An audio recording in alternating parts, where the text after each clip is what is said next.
I'm Egyptian Queen, chilling with Mr. Everyday at Past Life Radio Station.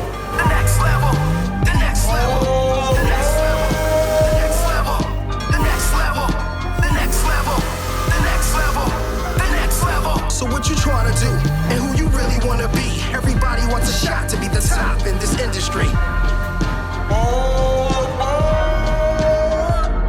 So what you trying to do and who you really want to be? Everybody wants a shot to be the top in this industry. I follow me, never walk in another man's shoes. Fake we good when you know we ain't brothers. I set my goals, aim high. I'm shooting for the sky. Look, I got the queen in the building. Hey, hey, hey. Yes, We in here. We in You know what I there. mean? So let's first things first. What made you, let's just start right with your name. What made you decide to call yourself Egyptian Queen? Well, honestly, I decided to go with this name for multiple reasons. First reason is my grandmother actual government name is Egyptian. And, you know, I really, like, she have a really, like, very big special spot in my heart. And I wanted to, like, with the culture of where I come from, Yes. to, like, combine these two to, you know, present myself as Egyptian queen. So that would be my artist name. That's fire. I mean, paying homage to your grandma, that's automatically, that's fire. You know, I knew you was gonna tell me something beautiful. You know what I mean? so let's talk about it. What's your actual nationality for people that don't know? What's your ethnicity? So I'm a Muslim Egyptian. Mhm. Okay, I came to like United States in 2010 with family, and honestly, like ever since then, like it's just like been my life like here type thing. Yeah. So yeah. So you were born where? You were born. Oh, my mic was on. You was born where exactly? So I was born in Iraq, but then I was Wow. raised up in Egypt. Wow. Because I have you family automatically- in Egypt, yeah. So it was like, yes, in the beginning it started in an area with a war, but I ended up like, you know, being raised up in, you know, So you in came. Egypt So you came from Egypt to here. to here. Yes. To the 518. Yes. Oh, they lucky to have. So I basically took two flights. I took a 14-hour flight, straight one flight from Cairo to New York City. Wow. And then from New York City to, I took another flight, 2 hours to Albany. Wow. And what made your family specifically say, you know what, Albany, New York, that's where we want to go? Honestly, well, as a very big first step like that, you kind of gotta go where you know people. And Right. at that time, like back then, we kind of knew people Okay, over here. yeah. So it was like, it made it easier Absolutely. to come to a state that got people you know. Yeah, absolutely. Oh, that's a given. I didn't know you already had connections out here. So Yeah. yeah, absolutely. That's a smart move. You know what I mean? That you did that. So wow. So at that time you came, how old were you then when you got here? About like 14, 15. Wow. So you're a teenager relocating to the States. What was that like for you? Like when you first got here, is this your first time? Like at this point in time, you had never been in the USA before? No. So what was it like when you landed here? Because obviously you're speaking a different language. What are your languages? Well, I speak like the Iraqi Arabic Yes. and the Egyptian Arabic. It's a slightly different. Right. Like they both are Arabic, but there's slight difference between them, and then English. Okay, so were you always fluent in English? Ever since you were young? I actually like very went hard with like focusing on the English language, learning it, especially before we came over here. So my parents hired like a special teacher to like, you know, get us on the beginning of the English. So like how to start a conversation, Yeah. how to ask questions. So when we came to United States, we have an idea about like how to speak, like how to communicate. Yeah, for sure. I mean, that's a big part of it, communication. You can't do anything if you can't communicate and figure things out. Yeah. So that was great. So what did your parents do? Like what did they come here to do for a living? Like what were they like? How were they going to sustain you? So basically, my mom originally, she's 25 years specialist hairstylist Mm. with a moms. diploma. Ooh, that's what I'm talking about. And she's also a chef with a diploma. And she's a designer as well, like as a hobby. That's lit. And Pops? So my dad, he's more like into like the computers, like the Techie. the Tech. programs and all of these Computer things. program. Yeah, so yeah, that's my Now are they still out here? Yeah. They So the are. family's out here? Yeah. Like, then now, how many siblings do you have? Like brothers and sisters? I have 4 sisters. So Ah, like woo. we was total So- of 4. So y'all brought the whole team? The whole team shipped over? Wow. Yeah, so basically it's me, so it's like my mom, my dad, and then us total of 4 females. We're all girls. And yeah, so when we came, that was in 2010, March, I Yes, remember. yes. Not exact day, but Yeah. the month. But yeah, and it's like, but then 2 years later, so around 2012, my oldest sister passed away. So Wow, it I'm was sorry. very difficult for me and for the family I can imagine. to like process that, especially in a place that was like actually like Not far from Yeah, you're not home. even home. So you Right. came out here and she passed away So here. it's just like it just was really difficult hit. Of course. Yeah. Wow. Yeah, I mean that's a lot, coming in as a teenager. And now keep in mind you're coming in like at high school level. So you had to go to what high school did they brought up? So it's a very like long, complicated story. So Yeah. I started with Albany High, but at first, when I first like got there, they told me that the school year had started started late, so they Right. were like, oh, you're gonna have to wait until the next year, or you can enter as a listener. Wait, You you know, told me as that- a listener, as in listener? basically, yes. So what a listener is basically a student that will attend the school, but they basically like just if they want to take an idea about it or whatever. Well, like with my situation. So you wasn't I'm not- all the way considered a student. You were kind of like, yeah, come in here and hang out and see what's going technically, on. like I was doing homework. I was like attending classes. I was doing like everything a regular student do. Right. But that was optional to me if I want to do it, and knowing that it's not going to be Wasn't gonna count. Yes, or if I could just be like, nah, I start in the actual year. My parents were like, no, you should start. You should, take an idea about how it goes. So then when you actually start your year, you know like how to go about classes Yes, and all of yes, that. So yes. I agreed, and I went about it like that. So it wasn't Albany High. Did you finish at Albany High? Yeah, it was like by 2014. Okay. I was- Wow. See, I just learned something. I had no idea, and I didn't know you had 4 sisters either. So let's talk about what it was like being a foreigner growing up in the 518 at that time. Because now you're coming in your teenagehood, because now you got boys going on and things like that. Like, what was that transition like for you? Honestly, the boys part, it wasn't even there during my whole high school, Okay. experience. So it's like I didn't dated, I, didn't, had a boyfriend, or Right. I didn't even go to prom, and it was just because I just thought it was more than just like honestly a prom, and it was just like I didn't relate it to it. But long story short, it was like there was no boys part during the high school, and Which is probably good. yeah, and the foreign part, it was slightly difficult because I had to deal sometimes with like some bullying That's or what I like was gonna some ask you jealousy, next. yeah. But it's always had ended up being like I would ignore it because you gotta remember that when I first came, like I was not only feeling like I was like in a whole nother world, but also like I didn't want to get into it because I didn't have that much language then, Right. So it's like I ignored a lot of like jealousy during high school, a lot of like hatred from bullying and stuff like that. But I didn't let it get to me. I just like went about my, my Your school business. days You handled your and business. stuff. Yeah. Now, did you have friends? Did you have a clique that you ran with? Yes, I did. I had some friends that actually, most of the friends that I had is that, they were from the like English classes, which is they were like Spanish. So it's like they were different, they had different backgrounds. Right. So I was more friends with people from different backgrounds than American, people. Sure. Because for some reason during high school time, American people looked at me like I wasn't cool, or Right. like I wasn't. You was like a nerd in a way. Yes, Yeah. that way. Yeah. And it was kind of like it's like a reflect back with a weird like imagine you just like smiling to somebody off of just like respect smile, Right. and that person literally looks at you like, what is she like? It'd be weird. So you just stay to yourself. You'd be like, all right, you know what? I don't even want to be friendly at this point. Right. See, now you wouldn't have had that problem had we met. Because I like different foreign people and different types of nationalities and things like that. So that it's like people tend to be in Americans like kind of in a snobby, like entitled.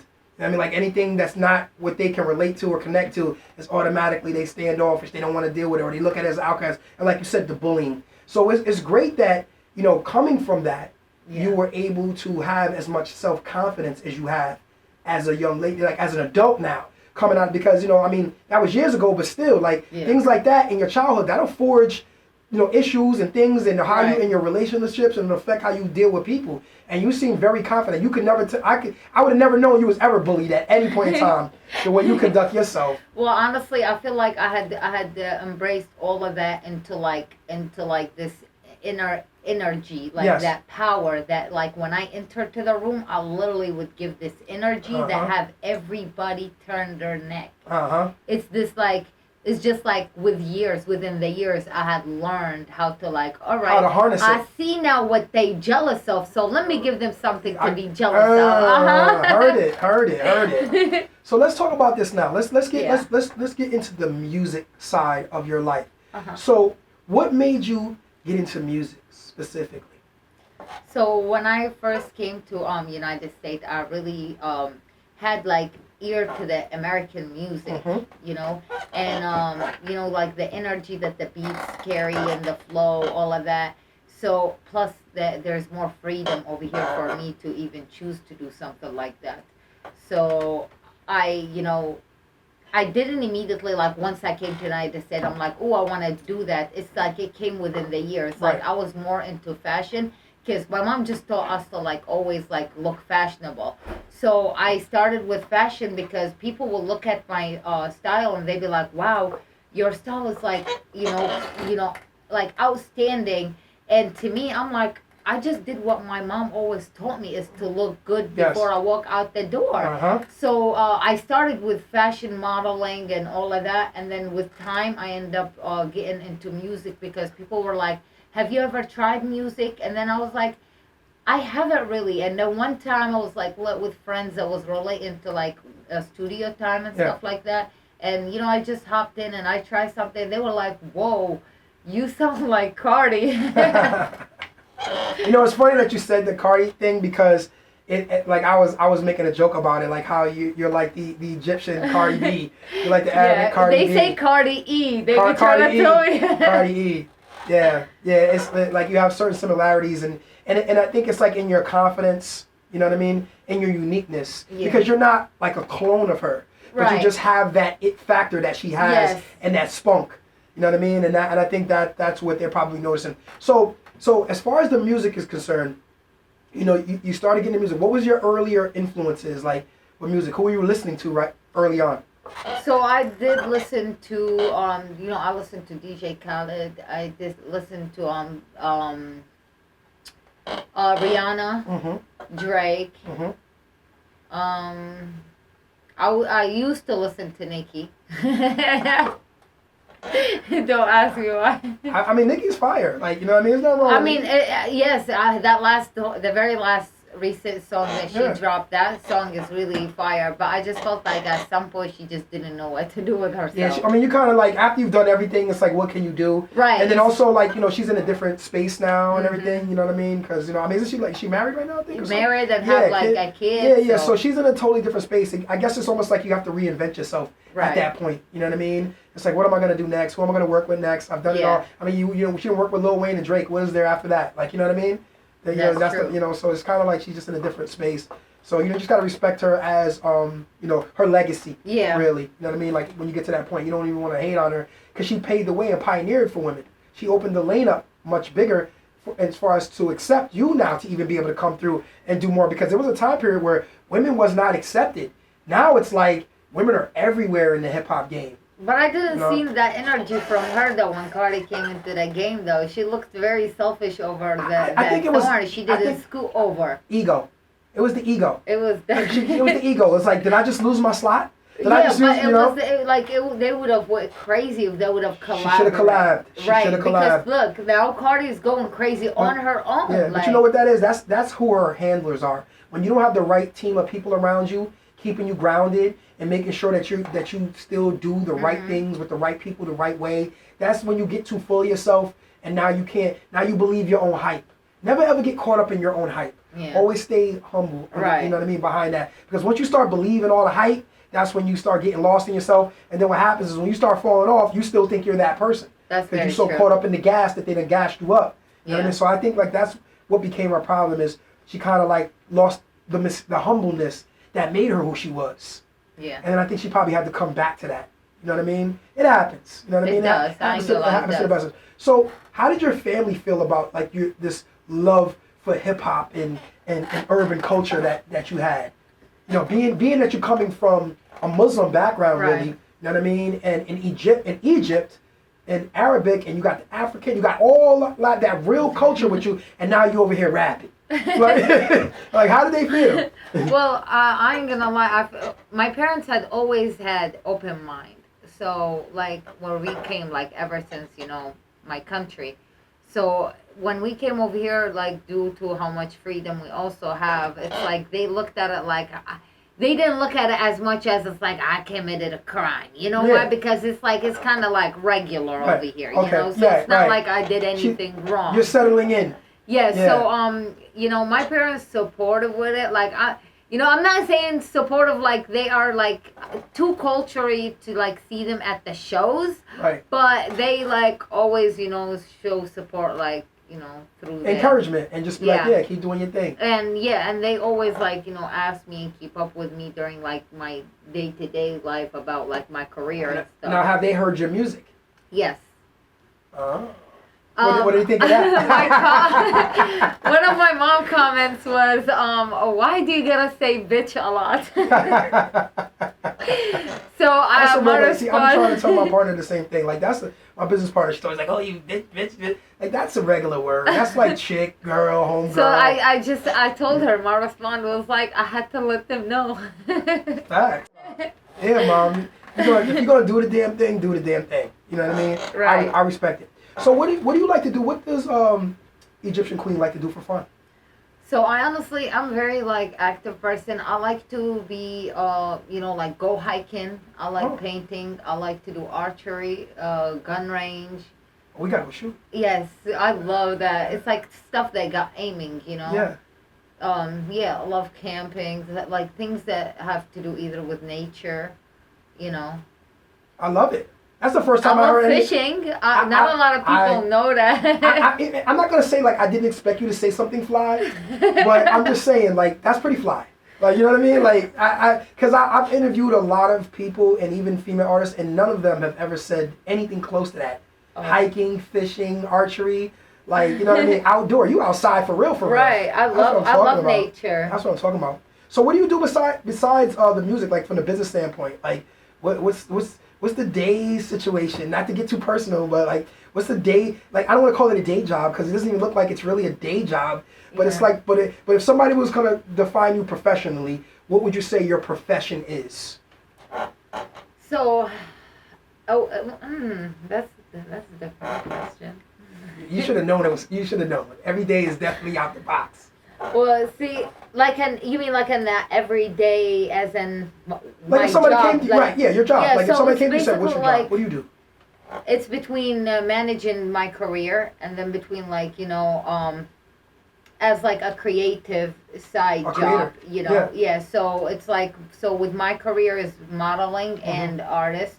So those two careers, I can get income through them, and obviously that's depending on like who I work with, Yeah, and for sure. what kind of project it is, how long it's gonna take, stuff like that. And then there is the the creativity side job. It's like basically having to be like a creative director to someone project, or like just like the extra step of a job, that's like, hey, it's not about me, it's about, the job and the person that I'm working with. Right.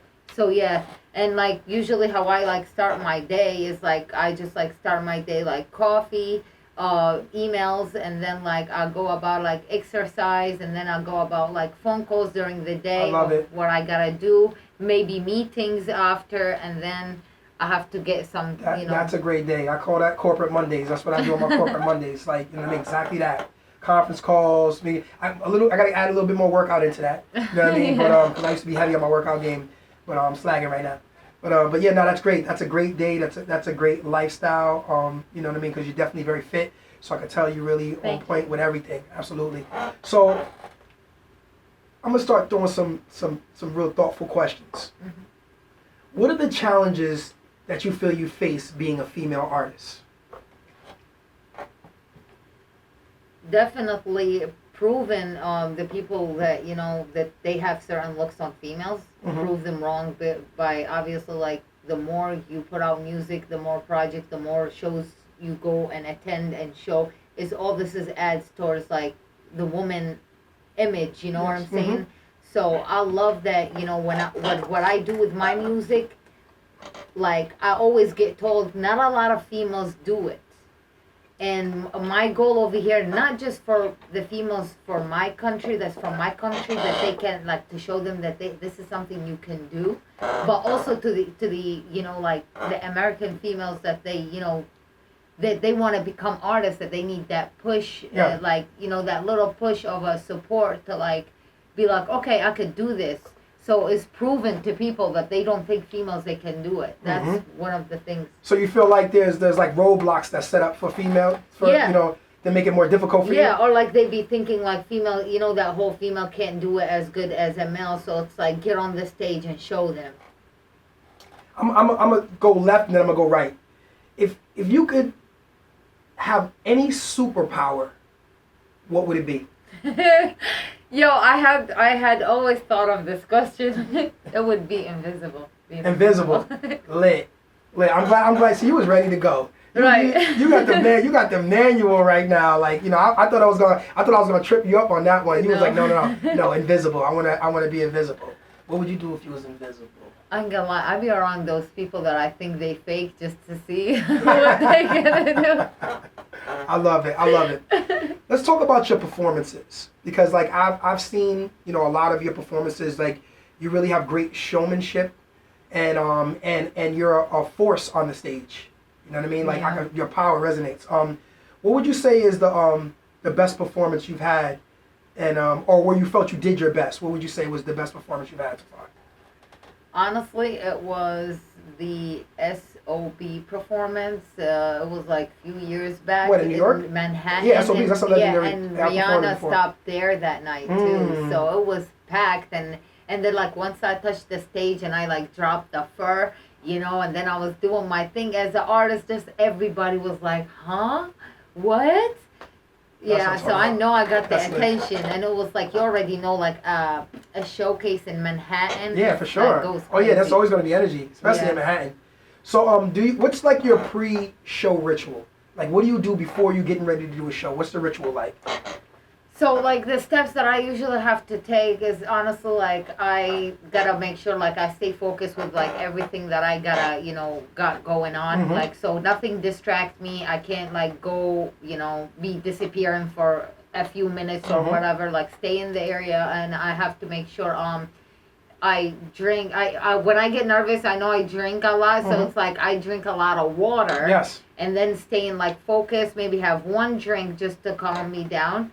And then just nothing more than that. And then once I hop on the stage and I finish what I gotta do, after I get off the stage, I can get as much as I can. Okay, so I'm glad you said that, because I cannot tell you how many artists I know that get trash before their performance. Right. And they think they're lit, but their vocals are garbage. And they're attempt. And right, they're missing lyrics, they're slurring, they don't sound great, they think they look good, they think they're doing the best show, they're actually doing the worst. So did you get to that point from experience, or did you always know this is how I should approach this? Or did you have a couple of fails and drank too much and did a little too much, and then you're like, you know what, I can't let that happen again? No, I ain't gonna lie. I always had kind of what like off of being nervous. Like I already know, like, hey, when you get drunk and you pass that moment, like now you lit with your vision and all, you fucked up. Like that. Oh. Oh, yeah. No girls are the constituents of. You every messed single- up. No, I dumped it. You're All right, good. I okay. cleaned it up. I got the dump button. So Okay. they ain't even catch that one. All right, yeah. So ever since We can do that on the like, podcast. That'll fly on the podcast. Okay. That's But I good. made sure I covered us. Okay, all right, good. My bad. Y'all missed what she said right there. Don't worry about it. Yeah, but I try to make sure, like I stay on top of, what I gotta do, and a lot of times, like, if I did get to that moment, I immediately like start drinking a lot of water. Right. And also the experience of being around people that I saw them messing up. Yeah. Like I had was like around people told before that they were like pre-drinked and then drinked at the venue, and then by the time they touched the stage, they were like wasted. Right. I like the fact that you said the one drink to take the nerves off, to get the Yes. nerves, because that one is fine. Like, Yeah, you get like that one- one just in, like just one to mixed kick- drink, just something I'm you good. sipping That's on. it. And then go right to water. Right. You know what I mean? Because you don't want to dry your vocal cords out. Right, and then So- you also don't want to get, like I said, with your balance, vision, vocals, all of that. Now I want to touch on something else too, because I know you remember I told you was gonna feel comfortable once I had you. I know I told you I was like, you don't need nobody, you don't need a Linus blanket, you don't need to have no Okay. friend with you. Yeah, you Ev's did all said you need. that. And you see, I was right. But let's talk about anxiety, because anxiety is a big thing. And I had an artist that would pretty much bail on a performance. Like I could have a performance set up for her, and she would pull up, and she would go into an anxiety episode, and like I'm off, I'm leaving. Like how do you cope with that? Like we talked about this drinking thing, but have you ever had to perform where you had anxiety and you Yes. got to work? How did you work through that? Honestly, you gotta go outside, get fresh air. You gotta take deep breaths, and you gotta just you gotta literally like prepare yourself. You gotta talk to yourself. You gotta let yourself know like you got this. Like this is regular. Like you did this before. You're gonna do this right now. So talk to yourself, calm yourself down, take deep breath. You have to be outside. It don't matter if it's cold or if it's in the summer. Outside, fresh air, because in the venue, the darkness and small spaces, that does not help with that situation. No, not at all. It'll definitely make you start tweaking. Yeah. You know what I mean? So no, that's good advice if anyone was listening and that has anxiety, that's really good advice that Egyptian Queen just gave. Now let's talk about creative blocks. Like every artist tends to have some times where they can't create, or they have blocks. Like, how do you deal with those types of blocks when you're trying to like either write or trying to create something? What's your process? Don't put pressure on yourself, because in reality, you're just gonna wasting time. How I look at it personally, it's like I get frustrated when I just can't get to the point that I want to get to. So Right. I just take a little break from it.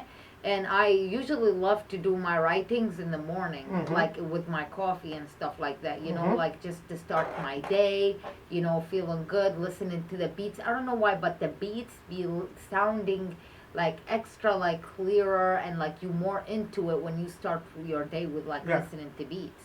So, I honestly do that. If you got stuck with being creative or that, just take a break, take a breath, think about it, but with a calmer, not in a rush way that's like, I gotta get this done, And now that we're on that note, what's your creative process like for writing? Do you write just on your own and then find a beat, or do you get beats and you write to the beats? Yeah, no, I like to find the beat and then like tune to it, so I basically like be feeling it, and then due to how the beat flowing, I think of like what I want to talk about, and then from there I start writing. Now, if you could open up for anybody, who would you open up for? Honestly, it would be my mom. Your mother? So wait, Yes. your mother's an artist too? No, well, I mean, say like, are you talking in general? No, I'm talking about like performance-wise, like in the entertainment business right now. Oh. If you could open up for any artist Oh, right now, I left out artists. If Yes. you could open up for any artist right now, who would you open up for? Who would you want to open up for? Who's like your dream situation? If you could go on tour, like I'm gonna open up for this honestly, act. I really do want to open up for Cardi. I really do. I'm gonna lie. I had gotten an opportunity to do it, but the thing is, due to like how many days until the show, they wanted me to open up for her, but it was in Texas, and that was like a few days. So like I ain't had nothing planned. Right. Like, and they was like, I didn't even know it will go through. I just submitted my music, and they were like, oh, you dope as an artist, like we verify you, the showcase is gonna be in this, and they start hitting me with the info, and I'm like, in a few days though, over there. Right. Yeah, so Yeah. it was just like, if I ever had the opportunity, it would definitely be for her. So the internet is a really big thing right now, more so now than ever, as far as like launching careers and giving a platform. How do you feel the internet has impacted your career and the business that you do? Honestly, I won't say, I can't really say that much, just because in general, like me as a person, I multitask, you know? So when you multitask, usually, like, it's hard for you to see difficulty with it, you know what I'm saying? Yes. Because you'd be like, oh, I do this, but, like, for some other people, it'd be different. So for me, it's really like, I'll look at it like a schedule, you feel me? Like, I literally will go through multitasking between being a manager and a model and an artist and a creative director, all, and I'm one person. It's just have to do with the timing, like the schedule, the days, like all of that. So everything can always like run smooth as long as the schedule is like set, you know. No, that makes sense. That makes sense.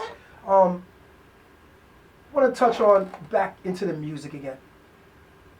What do you feel is the message that you're trying to convey with your music, or is there a message, or are you just creating all different types of messages and vibe? What would you say? Like, is there one theme to what you're trying to get across musically, or is it just like you just kind of create different ideas and different concepts? Like, because sometimes people, when they approach their music, they're kind of like more on a conscious platform, or they're trying to like. So what would you feel like if you had a message? What would you feel your message is in your music?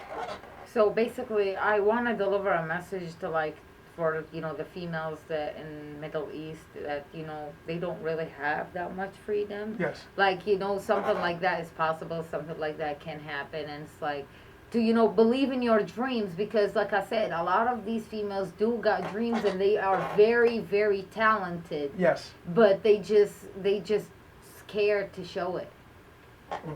So my position here is to show them that, listen, like, hey, I did it, look, I'm doing it. Yeah, you're like a role model. You really are, as far as that's concerned. And then that's internationally. And then to here is also to like, you know, to like start the seed of this Arabic artist, you know, because there is none of like nobody, like there is like Spanish artists, right, you know, but there is no, I've never really heard of an Arabic, you know, yeah, so that was gonna be also like a rare, like, you know, like a rare flower type thing in the, you know, for it to start. Yes.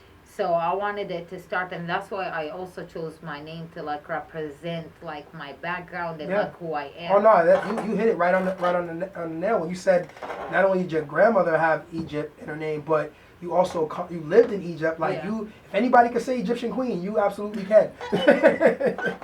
No, that's lit. If you could change anything about the industry, what would it be about the music industry? If you could change anything. Honestly, I really feel like there's a lot of talent, like a lot of talent all around the world, and I just feel like that the music industry really needs to have like a more of a like open ear towards an actual true talents, because they be sometimes out here like signing and like having people like that they are not truly talented, like they just what happened to collect numbers of you, like they not talented, you know, so it's like they're not talented at all. They're just playing the numbers game. Yeah, so it's like they run after numbers, and they really, there is like mad talent. Yes, mad talents is out here, like, you know, when they try to like sign, you know, that girl that went viral, I don't even know her name, I don't really, at a period of time she went viral or whatever, they were really more about the numbers, and like, you know, the fact that she was like, they said that the way she was like presenting herself was like supposedly making fun of others, and so those numbers of like views and them hating on her and is what made them want to sign her. But meanwhile, you could find somebody that's pure voice, like pure talent, and they nobody contacting them. That's the issue right there. They need to find true talents and stop playing around with like stop playing around with these spots. Like they literally giving these spots to untalented people. Like, now, how do you feel about like being in the 518? Do you feel like being here is helping you or hindering you? Because you travel a lot. Yeah. So, but how do you feel about being based here? Because I've always like, people like said to me like, well, why you didn't move to Atlanta? Or why you didn't move to? And I always told them like, if you build it, they will come. So it doesn't really matter where you go if you're the truth. You'll be able to shine and you'll be able to build, and also like keep your overhead low, because with the way the business works is everything is about money. Yeah. And finances. And a lot of times people don't have the finances to continue to live life and do all the normal things that they have to do in life, and then also have the investment capital that they need, because they're looking for the deal to take care of what they can't do financially. So being here, do you feel like it's benefited you being in the 518? Honestly, it's musical wise, like musical, and to make it, no, it does not. Right. I only really be up here because I told you I have family up Right. here. So like when I be up here, it's like between I spend time like multitasking of spending time with them, Mhm. and then also taking care of the little things that I got going on in the upstate. Right. And then, like you said, I'll be most of the time out of the state or out of town, just taking care of business, because that's where the true moves be. Right. Like if somebody, for example, want me as a model in their music video and willing to pay and willing, to all of these things, Cover your is expenses? person. Yes, Yeah. it's person that's gonna be. I promise you, either from New York City, New Jersey, Mass. So it's like, obviously, like you said, I will be right where my bag is. And as an artist, like, I also want to build my name. Like, when I go to perform in out of town, I let them know that I represent, the 518. But at the same time, like, I don't be really here a lot, because I know that the music movement is not up here. Right. Right. It's not. Right. Exactly. The movement itself is not here. Yeah, the Right. talent, there is a Talent lot is here, of talented. right. Yeah. But the movement, and and a lot of that is because they stifled the region. The powers that be don't want to see it here. So they Right. cut off, like, before you got here, do you know how many clubs were up here? Do you know how many events there were up here? Yeah. Non-stop. I mean, there was there was a whole strip downtown of nothing but clubs. Now you can't even find a spot down there. Trying to be At acting all. like the dead town. Yeah, they don't want to see it. They don't want to see it. And a lot of that was because of the violence that came with certain people coming and ruining it for everybody. But you know what? We're gonna shift, because we're gonna go into some music. I want to play some music right now. We talking about it, and then we're gonna let the cat out the bag and let them know that we're working on a deal right now. So let's get into this music. I'm gonna play Step In on next. Okay. We're gonna do that right now. So 518, we got an exclusive. Yo, I'm not gonna lie, I was feeling it. I'm gonna say, I know we got one more record I'm gonna play, but I'm gonna wait to the end for that. We're gonna send them home with that one. You know what I mean? So let's talk about it, man. Like, seriously, let me get this.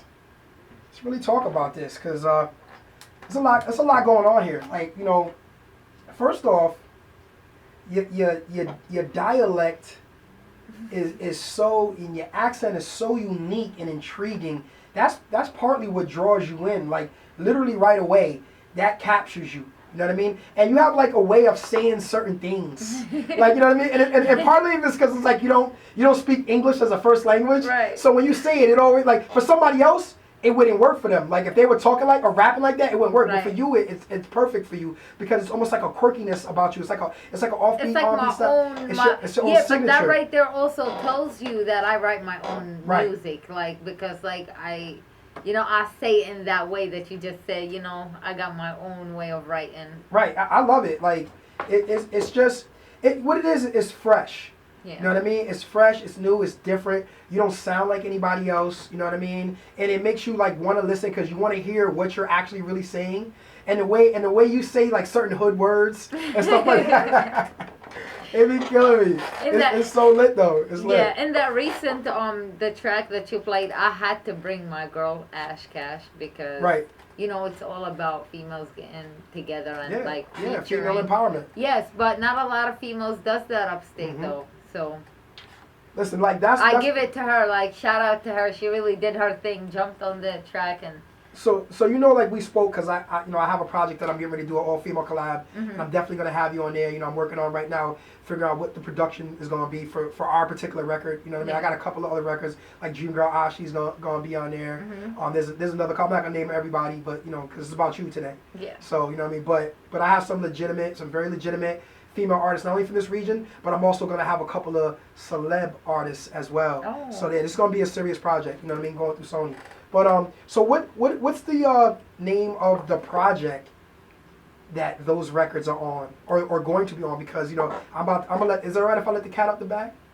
Can we talk about the project? Can we talk about? All right, so me and Egyptian the Queen are working on a deal right now with her through Sony, and so we're gonna be releasing the project. And but I want you to talk about the project itself though. But I've been watching her for some time now, and really just like I won't just work with anybody, but her uniqueness, her work ethic, her drive, it's the whole package. The beauty, the talent, the lyricism, the dedication, but most importantly, like the focus. You cannot work with an artist that's not focused and not willing to do what it takes, and you embody all those things. So I definitely was like, listen, and I seen your post the other day. That's why I called him up that message when I was like, I don't know if you caught my message, but I was like, you were talking about like people just stepping up and doing for you without actually like they seeing you working. That's really what it is for me. I see what you're doing, but I also see what you still need, and I'm gonna come in and help you fill that void and take you to the next level. Okay. So that's what it is. That's why you're here. Yeah. And that's why I told you wasn't supposed to be in season 2. It was meant for you to be. He said leave me for the first episode. I said, I got you. Didn't I tell you that when we spoke back then? I said, I got you. You're going to be the first episode. He's like, yo, Ev. And then you killed me because I did a couple of random interviews and you hit me with the eyes. You hit me with my DM with the eyes. Like for real? With the eyes? Yo, I was like, yo, she hit me with the eyes. Like, really? I'm like, we've been talking about this. I was like, yo, listen, they're not on the podcast. They ain't got nothing to do with the season. That's just random. He said, chill. Yeah, chill. I got you, Queen. I got you. But no, that's lit. So we gonna I'm gonna do a couple more things because damn, I feel like I should have just gave you the whole 2 hours of conversation, like really. But we not gonna end right now like this. Like we gonna keep this going because there's still a few more things that I want to get into and really talk about. So this particular project, what's the name of this project right now that you're working on? So this project, you mean the album that I just dropped? Yeah, the album. Because you did the unofficial release, but we're gonna officially release it internationally, worldwide, 276 territories on through Sony distribution. Past Life Entertainment. We're gonna get this worldwide for her because she needs that push. She deserves to be out there everywhere, not just on a couple of platforms. She needs to be on every platform. She's grinding. She deserves it. Yeah, so it's called the Royal Return. The Royal Return. Yes, I called it the Royal Return because I wanted to make sure that it represents like an answer back to the people that they were like, oh, you dropped Gundam Down as single, and then you like, are you not doing music anymore? Mm-hmm. So in reality, I just went through like, everybody have their own like life and all that. So I was not, feeding into the music for like a few months, mm-hmm. and that got my fans wondering if I was like still into the music game, and I told them like I am, but the biggest proof that I am is this album and what it's called. So, and then that's why I wanted it also to represent me, so I have that image of the Egyptian as mm-hmm. queen as me. Yes. Yeah. So yeah, that's what's behind this project. That's fire. I love it. I love everything about it. I feel like you have so much potential. You know what I mean? And that you're really just like, I feel like you're just getting started.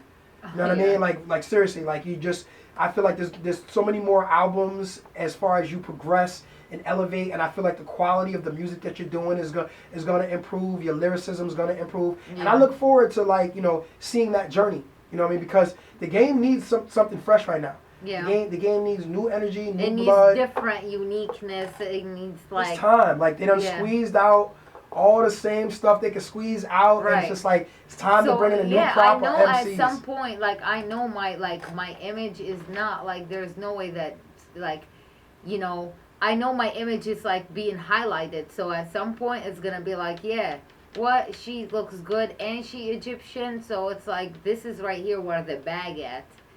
And that's what I'm like, ask my bag in advance. Right. Right. Facts. My bag in advance. I heard that. So, where do you see Egyptian Queen in the next 5 years? Like, what would you like to see yourself, in 5 years' time from now?